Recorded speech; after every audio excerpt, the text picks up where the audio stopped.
23 दिसंबर 2023 Vande Bharat express जो कि जा रही थी दिल्ली से देहरादून के लिए।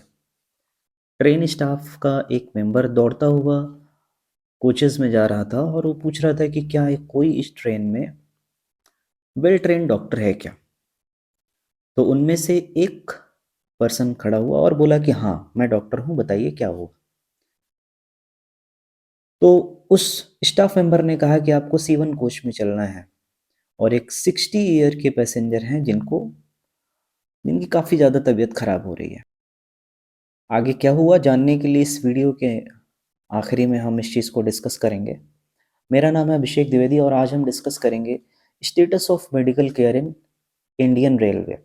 इंडियन रेलवे में एक दिन में 2.3 करोड़ पैसेंजर्स ट्रेवल करते हैं। इन पैसेंजर्स को मेडिकल फैसिलिटीज़ प्रोवाइड कराना भी इंडियन रेलवे के लिए एक बहुत बड़ी चुनौती का काम है। जब हम मेडिकल फैसिलिटीज़ की बात करते हैं तो इसमें दो वर्ड्स हमारे सामने आते हैं। एक है मेडिकल इमरजेंसीज और दूसरा है एक्सीडेंटल केयर।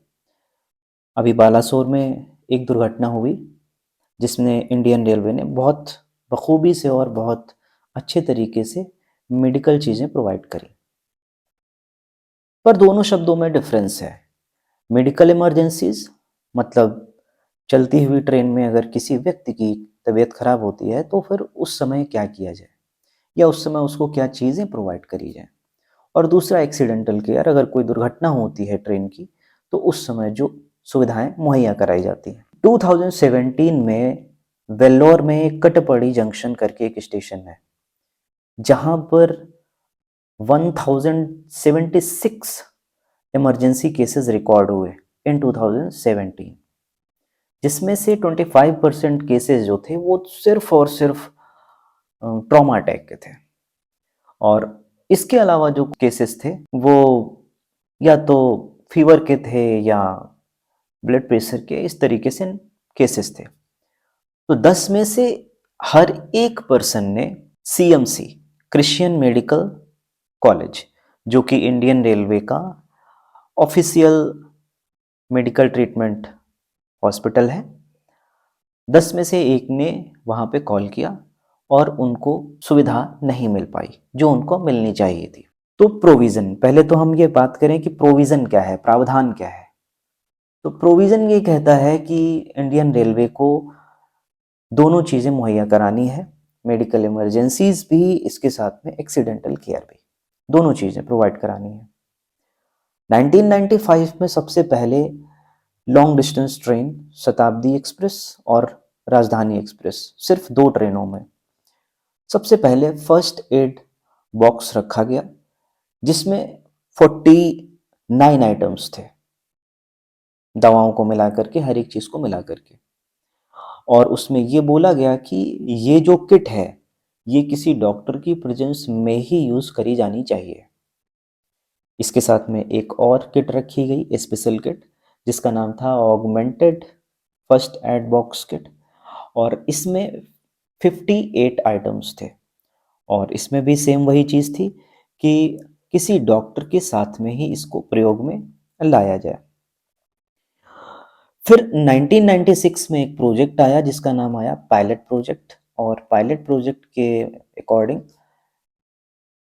4 ट्रेनों में ये प्रोजेक्ट अप्लाई किया गया जो लॉन्ग डिस्टेंसेस की थी और उसमें एक टीम बनाई गई जिसमें एक डॉक्टर होना चाहिए, एक नर्स होनी चाहिए और एक अटेंडेंट होना चाहिए। और इन पूरी मेडिकल टीम को हर एक केसेस को हैंडल करना था। 4 साल तक ये प्रोजेक्ट काम करता रहा और 4 साल में बहुत ही कम, मुश्किल से 4 या 5 क्रिटिकल केसेस रिकॉर्ड किए गए जिसकी वजह से इस प्रोजेक्ट को बंद कर दिया गया। इंडियन गवर्नमेंट ने डॉक्टर्स के सामने ऑफर रखा कि आपको 10% का डिस्काउंट दिया जाएगा अगर आप एन रूट रहते हो, पर डॉक्टर्स एग्री नहीं हुए इस बात पर। बहुत कम ही डॉक्टर्स एग्री थे जो एन रूट रहना चाहते थे, मतलब चलती हुई ट्रेन में इलाज करना चाहते थे। बट 2004 में chief legal assistant of railway Netrapal Singh ji, जो कि जयपुर से कोटा जा रहे थे, उनका आकस्मिक हार्ट अटैक की वजह से निधन हो गया और नेत्रपाल सिंह जी के निधन की वजह से 1996 में जो राजस्थान हाई कोर्ट में एक पिटीशन दायर हुई थी मेडिकल केयर्स को लेकर के, उस पिटीशन को एक इम्प्रूवमेंट मिल गया, बूस्ट हो गई वो पिटीशन। फिर 2005 में जजमेंट आया। जजमेंट में हाई कोर्ट ने कहा कि पायलट सर्विस जो थी, जो पायलट प्रोजेक्ट था, उसके फेल होने का जो एक मेन रीजन था वो था पैसेंजर्स का लेस अवेयरनेस। बहुत ज़्यादा उनको पता नहीं थी चीज़ें, ना उसका एडवर्टीजमेंट हुआ था, इसलिए ये प्रोजेक्ट फेल हुआ। उसके बाद इंडियन गवर्नमेंट को आदेश दिए गए कि ट्रेन में जो लॉन्ग डिस्टेंसेस ट्रेन है ग्रेटर देन 500 किलोमीटर वाली, उसमें 4 बर्थ अलॉट करी जाए और उसमें मेडिकल टीम रखी जाए और इस स्कीम का एडवर्टीजमेंट किया जाए। 1 साल तक ये हुआ, बट इंडियन रेलवे ने सुप्रीम कोर्ट में पिटीशन दायर कर दी इस स्कीम के अगेंस्ट, और उसमें इन्होंने कहा कि अगर कोई पैसेंजर क्रिटिकल कंडीशन में होता है तो सबसे पहली बात तो हमें उसको डीबोर्ड करना ही पड़ता है।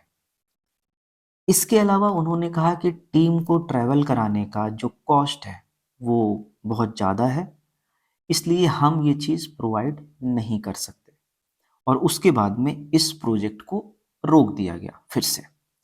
बट 2017 में सुप्रीम कोर्ट ने एम्स के डॉक्टर्स की एक कमेटी बनाई और एम्स के डॉक्टर्स से सुझाव मांगे कि बताइए हम इसमें क्या कर सकते हैं। तो एम्स के डॉक्टर्स ने अपने सर्वे के बाद में, अपनी रिसर्च के बाद में कुछ चीज़ें बताई, जिसमें तो सबसे पहले ये बोला गया कि जो फर्स्ट एड बॉक्स है इसको मॉडिफाई करना पड़ेगा। इसमें 58 आइटम्स रहे हैं, इनको 88 आइटम्स में बदलना पड़ेगा। दूसरा उन्होंने ये बोला कि ये जो फर्स्ट एड बॉक्स है ये सभी ट्रेन में होना चाहिए और सभी स्टेशन पर होना चाहिए। उसके बाद इन्होंने बोला कि जो न्यू भर्ती होती है इंडियन रेलवे में उसको ट्रेनिंग देनी चाहिए और हर 3 साल में उस ट्रेनिंग का एक सर्वे होना चाहिए, उनकी सर्विसेज को देखना चाहिए और उनको फिर से ट्रेनिंग देनी चाहिए। और ये जो पूरा सिस्टम है जो इन्होंने इस पूरी स्कीम को बताया, इसका हर 3 साल में रिव्यू होना चाहिए। फिर आते हैं अपने उसी इंसिडेंट पे जो वंदे भारत ट्रेन में हुआ था। एक डॉक्टर वहाँ पे मिला और वो उन डॉक्टर ने C1 कोच में जा करके इमरजेंसी किट मंगाई। तो इमरजेंसी किट ओपन करी तो उन्होंने देखा कि वो इनसफिशियंट थी। उसमें ना ही बीपी मेजरमेंट की मशीन थी और ना ही ग्लूकोमीटर था। हार्ट अटैक के पेशेंट के लिए एस्पिरिन सबसे ज़रूरी होता है, बट वो कुछ ही दिनों बाद एक्सपायर होने वाली डेट पे थी।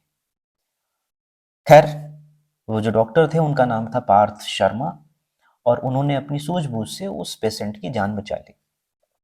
इस इंसिडेंट का फर्दर इन्वेस्टिगेशन हुआ तो बहुत सरप्राइजिंग बात निकली कि वंदे भारत जैसी ट्रेन में, जो कि अभी रिसेंटली ही हमारे देश में चली है, उसमें 1995 किट का यूज हो रहा था जिसमें कि 49 आइटम्स थे और मोस्ट ऑफ द आइटम्स जो थे वो एक्सपायरी की कगार पे थे, जबकि 2017 में सुप्रीम कोर्ट ने 88 आइटम्स की किट को रखने का प्रस्ताव दिया था, या कहें हम कि ऑर्डर दिया था। तो ये एक बड़ी सरप्राइजिंग बात है। खैर, इसके बाद करंट स्टेटस हम जानते हैं कि करंट स्टेटस में ये क्या चल रही है। तो 2021 में रेलवे ने इमरजेंसी नंबर 1139 स्टार्ट किया जिसमें आप अपनी चीज़ें बता सकते हैं, जिसमें कि मेडिकल का भी एक पूरा पूरा सपोर्ट सिस्टम बनाया गया है। फरवरी 2023 में अश्विनी वैष्णव जी ने बोला कि सभी स्टेशन में डॉक्टर्स को रखना पॉसिबल बिल्कुल भी नहीं है, जो कि हम कॉस्ट अफोर्ड नहीं कर सकते। इसके अलावा उन्होंने बताया कि एम्स ने जितनी भी अदर कंडीशंस बताई थी वो सारी कंडीशंस फुलफिल हो रही हैं, पर इवन देन रिपोर्ट ये कहती है कि ट्विटर जैसे प्लेटफॉर्म पर आए दिन हमें मेडिकल इमरजेंसीज में पैसेंजर्स को सुविधाएं न मिलने की रिपोर्ट मिलती रहती है। आगे का रूट क्या हो सकता है, क्या पॉसिबिलिटीज हैं?